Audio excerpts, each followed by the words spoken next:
Okay, this lesson is going to deal with sketching or graphing a rational expression. And if we were asked to sketch this rational expression listed right here, the first step we're going to do is we're going to try and simplify this so that it's easier to sketch, so that we can come up with some of the values, the asymptotes, the holes, without too much trouble. So we're going to rewrite this, and we're going to rewrite it in factored form. And if I take a look at the top, I can certainly see that x squared plus 4x plus 3 is going to factor into x plus 3 and x plus 1. Perfect. The bottom. Well, the bottom is going to factor into x plus 3 and x plus 2. Okay, so far so good. Now what that has done is that has shown us that we can actually do some canceling now, because the two terms on the top and the bottom are joined by multiplication. We can cancel. So if I take the x minus 3's and cancel them out, what I'm left with is a rational expression that is just x plus 1 over x plus 2. Okay, so how do we graph this now? How do we sketch it? Well, a couple of things need to happen first. Because I was able to cancel the rational expression and the x plus 3's vanished, leaving me with only a denominator of x plus 2, I'm going to list the restrictions. Okay, so the restrictions on this rational expression, and I'm going to look here before I cancel, were that x was not allowed to take the value of -3, and it should also not take the value of -2. Okay, well, because the x plus 3 canceled, I know that that restriction is actually a hole. Because the x plus 2 stayed around until the very end, right here, I know that this restriction is a vertical asymptote. Okay, so why don't I put that vertical asymptote of -2 in first? So if I look over here, here is -2 right there, and I will just place this dotted line on the graph, and I will label it as such, and I will say that this is the line x equals -2, the vertical asymptote. Okay, there is a hole at -3. So when the x value is -3 right there, there is a hole where the y value would be. Well, I'm going to try and figure where that is. So I'm going to do this. I'm going to say, okay, that hole happens when x is -3. And if I take that value of -3 and sub it into x plus 1 over x plus 2, I will get a y value of +2. Okay, so I know there is a hole at -3, +2. So I'm going to put that on the graph as well. -1, -2, -3, and up to +2. So right there, I know I have a hole. Okay, well, the next step. Once we've identified the vertical asymptote, we typically want to add in the horizontal asymptote. Okay, so the horizontal asymptote, how do we find that? Well, if we remember the rules that we learned in class, there were 3 rules. The first one was when we had the degree of the bottom was greater than the degree of the top in the rational expression, and in that case we had a horizontal asymptote of 0. And that's not the case here, because we can clearly see that the top and the bottom of this rational expression that's simplified has the exact same degree. The second rule was if the top has a larger degree than the bottom, then lo and behold, there is no horizontal asymptote. This isn't the situation here at all. So the third rule is the one that applies here. And we can see that the top and the bottom have the exact same degree. They're both degree 1. Okay, we've got an x to the 1 and x to the 1, which means that the ratio of the values in front of the highest degree term, in this case, there's actually a 1 there and a 1 there, that written as a fraction is where the horizontal asymptote is, which is actually at 1.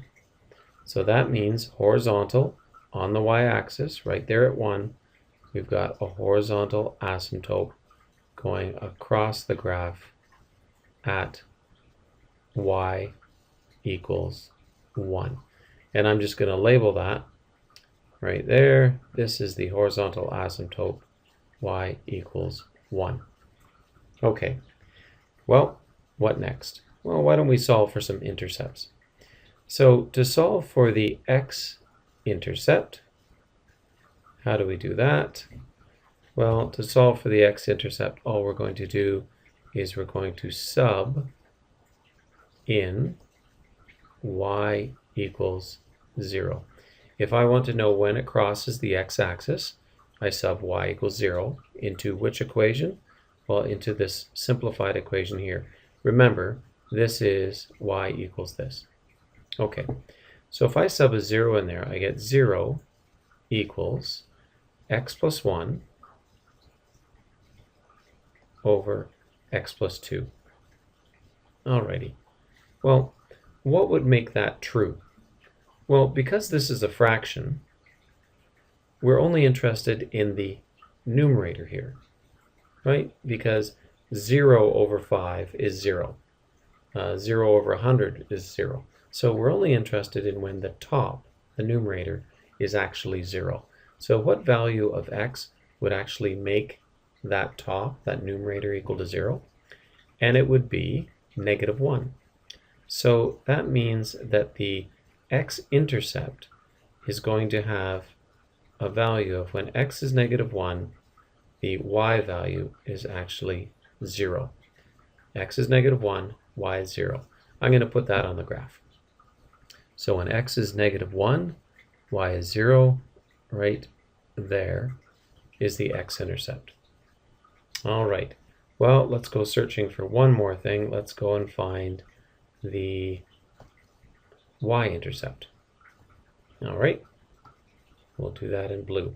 So to get the y-intercept, again, we're going to sub in x equals 0. All right, so sub in x equals 0. And what do I sub x equals 0 into?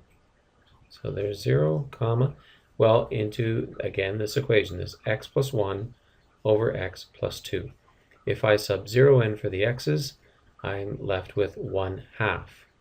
So that means that the y-intercept is at 0 and positive 1/2. So I'm going to do that. I'm going to go over to 0 and then positive 1/2, which is right about there. And I think I can see that it looks like this reciprocal function is going to kind of be this way, and it's going to be up over here like this. Okay, well, let's get another value in here.